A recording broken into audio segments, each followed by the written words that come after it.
บิ้งพี่น้องโอ้ทางพุ่นแห้งมืดคักอะไรพุ่นโอ้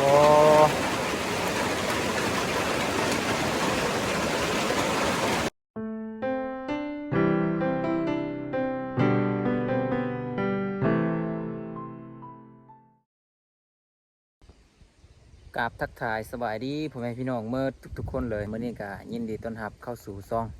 บ่าวคอนชนบทคือเก่าพี่น้องมื้อนี้บ่าวคอนสิมาเกาะหญ้าพี่น้องเลยเกาะหญ้าหน้าเนาะเพราะว่าเมื่อวานมื้อซื่นนี่แม่นบ่าวคอนตัดเนาะ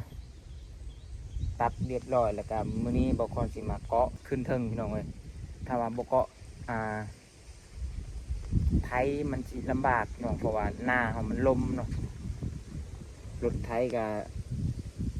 ลำบากสิไทยพี่น้องเอ้ยประมาณนี้เลยพี่น้องหญ้าหกอีหลีพี่น้องเอ้ยตอนบ่คนยังบ่ตัดโอ้ถ้าบ่ตัดไทยบ่ได้พี่น้อง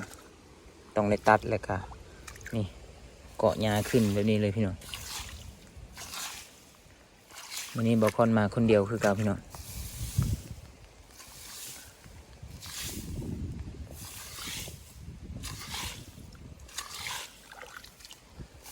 ปีกายนี่ก็ได้6กระเป๋าพี่น้องเลย6กระสอบเนาะบ่ได้หลายพี่น้องแต่ก็เฮ็ดพี่น้องเลยหน้าก็3ตาพี่น้องหน้าของบ่คนเนาะ3ตาเองบ่หลายพี่น้องเฮ็ดเพื่ออยู่รอดนี่แหละพี่น้องเลยก็คล้ายๆแน่เนาะถ้าว่าได้6กระสอบก็ซื้ออีกพี่น้องเลยซื้อก็บ่หลายเนาะคล้ายๆแน่แหละ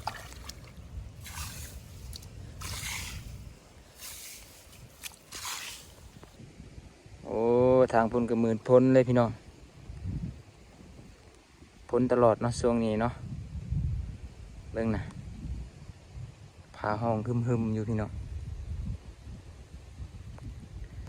เดี๋ยวนี้ก็หยาดแล้วเนาะหยาดพ้นหยาดแล้วแต่บ่แห้งบันไดพี่น้อง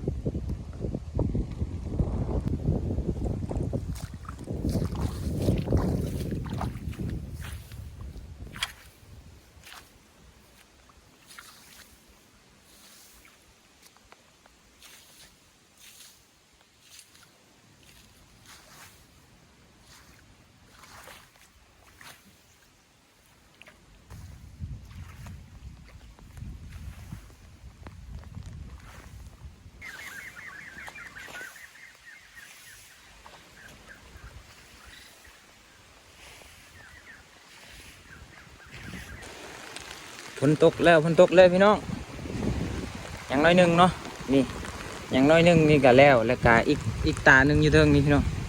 แต่ว่าตอนนี้เราสิหลบพ้นก่อนเนาะฝนตกแล้วพี่น้องเอ้ย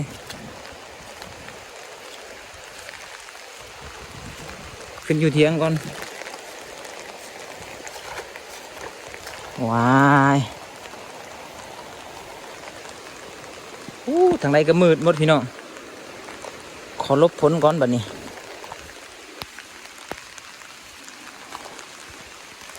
นี่เพราะว่ามืออื่นแมนเขาไทยเนาะไทยหน้าเนาะก็เลยต้องได้กวาดขึ้นก้อนมือนี้พี่น้องเฮ้ยจ้ะโอ้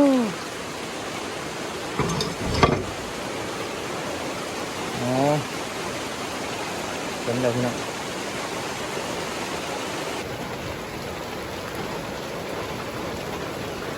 ตอนนี้พ่นก็ตกทั่วเลยพี่น้องเลยน่าจะทั่วแล้วเนาะทางใดก็มืดหมดแล้ว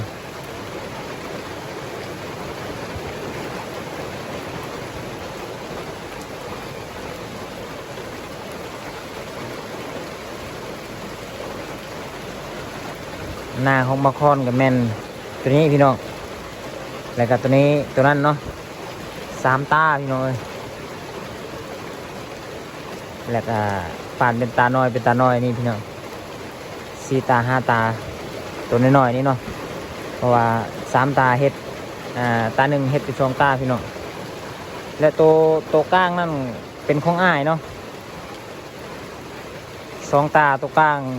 ตัวลุ่มๆหันก็เป็นของอ้าย และตัวสุดท้ายซองตาอยู่ลุ่มพุ่นกับเป็นของแม่พี่น้องแบ่งกันเฮ็ดพี่น้องเลยคนละน้อยก็เอาพี่น้อง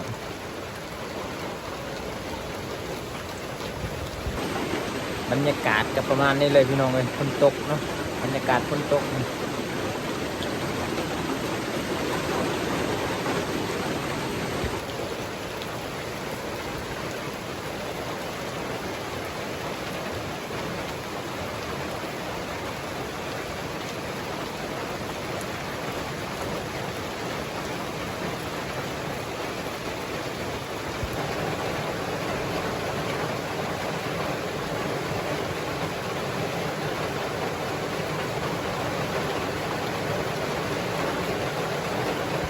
โอ้พี่น้องตอนนี้ฝนตกยางแห้งเนาะน้ำกันหลายแล้วพี่น้องเอ้ยเบิ่งโอ้เบาคอนสิกลับบ้านได้บ่เนาะแบบนี้เนาะเส้นทางกับมืนเลยพี่น้องเส้นทางก็ลำบากนั่นแหละ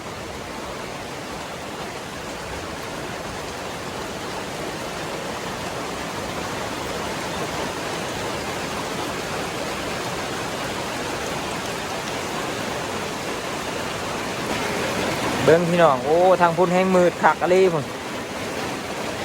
โอ้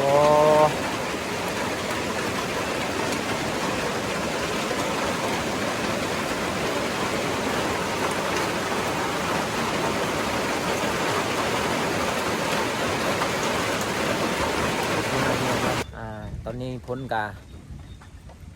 หยุดแล้วเนาะหยุดตกเลยพี่น้องเลยโดนเติบพี่น้องพ้นตกเนาะประมาณชั่วโมงนึงนี่แหละพี่น้องตอนนี้ก็เศร้าตกเลยพี่น้องเบิ้งมาเบิ้งน้ำห้วยนี่พี่น้องเบิ้งนี่โอ้เห็นบ่โอ้แห้งเติบได้ฝนตกนี่พี่น้องเอ้ยน้ำห้วยก็หลายพี่น้องน้ำห้วยก็จนหลายแบบนี้คุณเนาะ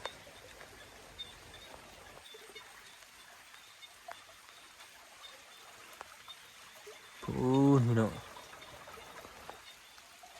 เดี๋ยวนี้ก็ยังหยาดอยู่น้อยนึงพี่น้อง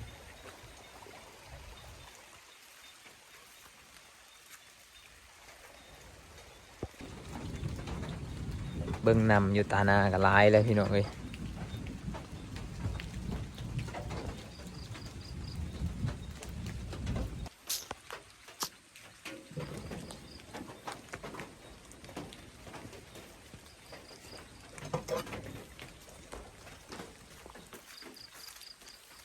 มาพี่น้อง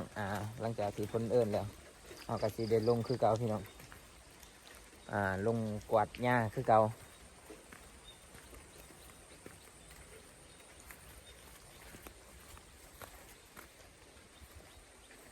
น้ำกับหลายเลยพี่น้องเอ้ยน้ำกับท่วมไปเลยหญ้าเนาะบางบอนที่เรากวาดนะน้ำหลายพี่น้องน้ำท่วมเนาะว่าฝนตก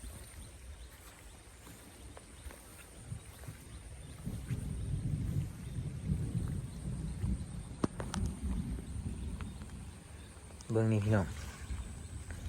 น้ำลายเนาะ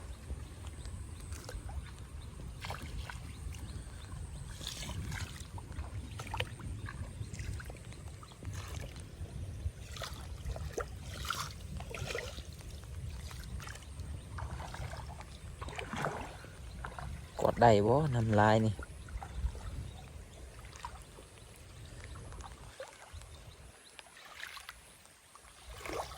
พอดีมันนักหญ้าเลยพี่น้องเอ้ย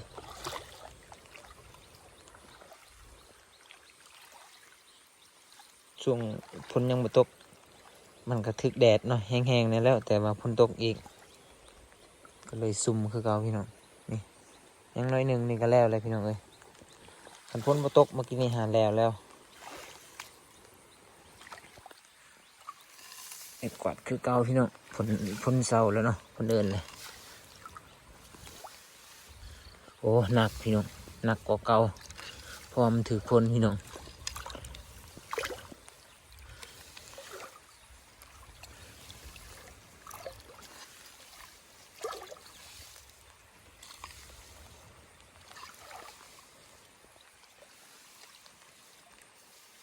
โอ้ หนักเอรี่พี่น้องเอ้ยบางคนเฮ็ดแล้วตัวนี้ก็บางคนก็สีได้กลับเลยพี่น้องหิวข้าวแล้วพี่น้องตอนนี้ก็11 โมงยังเลยพี่น้อง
โอเคพี่น้องเรียบร้อยเนาะเรียบร้อยแล้ววันนี้โอ้เมื่อยพี่น้องนั่งอะไรพี่น้องเลยเพราะว่ามันถึกน้ำแล้วเนาะเรียบร้อยพี่น้องทางนี้บ่อคอนมันสิขึ้นแล้วเนาะตอนนี้พ้นก็เริ่มหยาดลงมาอีกเลยพี่น้องทางพ้นก็มืดคือเก่าเห็นบ่พ้นก็เริ่มลงมาอีกแล้วเนาะตอนนี้บ่อคอนก็สิได้กลับเลยพี่น้องเอ้ยก่อนบ่อคอนสิกลับกับบ่อคอนสิจอบเบิ่งสวนมันต้นก่อนพี่น้องสวนมันต้นบ่อคอนอยู่บนทางกลับนี่เนาะและบ่อคอนสิจอบเบิ่งว่ามันหกสำใดหญ้าเนาะพี่น้องเนาะแล้วก็มันสิใหญ่สำใดแล้วเนาะบ่อคอนจอบสวนมันแล้วบ่อคอนก็สิกลับเลยพี่น้องหิวข้าวแล้วตอนนี้กันเนาะเมื่อยเลยนี่ยังตัวนี้พี่น้องนี่ยังถึงนี่น้อยหนึ่งคันพ้นมาตกตัวแรงบางคนก็สิมาอีกเนาะแต่ว่าถ้าฝนตกแบบนี้บางคนก็สิพักผ่อนเลยพี่น้องมาพี่น้องตอนนี้ก็มาหอดส่วนมันของบางคนแล้วเนาะบางคนสิเข้าไปจอบเบิ้งน้อยหนึ่งพี่น้องเข้าไปจอบเบิ้งซื้อๆพี่น้องเอ้ยจอบเบิ้งแล้วก็กลับเนาะเพราะว่าด้นแล้วไม่ได้มาสวนพี่น้องโอ้หกเลยพี่น้องเอ้ยเบิ้งนี่โอ้โหพี่น้องหกแล้วมีแต่น้ำพี่น้องเบิ้งโอ้มันก็กมันก็ใหญ่มาเลยพี่น้องเอ้ยสูงแล้วเนาะสูงสมควรเลยพี่น้องเบิ้ง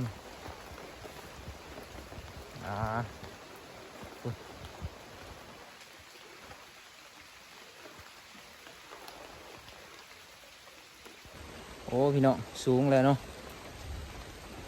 หญ้าก็หกพี่น้องหกกับใครแน่นอนของมันอยู่ลุ่มเนาะเพราะว่ากกมันสูงกว่าพี่น้องโอ้ท่วมหัวเลยพี่น้องประมาณใกล้สิท่วมหัวเลยเนาะโอ้พี่น้องเอ้ยหญ้าก็หกขังอยู่พี่น้อง ใครแต่ว่า กกมันสูงกว่าหญ้าน้อยนึงพี่น้องคันว่าหญ้าสูงกว่ากกมันนี่โอ้ยขมั่งเลยบัดนี้โอเคเนาะพี่น้องเนาะตอนนี้บอคอนกับซิกลับพี่น้องเพราะว่าพ้นก็เริ่มตกใหม่เลยพี่น้องเอ้ยบอคอนสิเดินทางกลับเลยขอบใจทุกคนที่เข้ามารับชมแต่ต้นจนจบเนาะพี่น้องเนาะขอบใจหลายๆตอนนี้บอคอนสิเดินทางกลับพี่น้องพ้นก็เริ่มมาอีกเลยโอเคพี่น้องบาย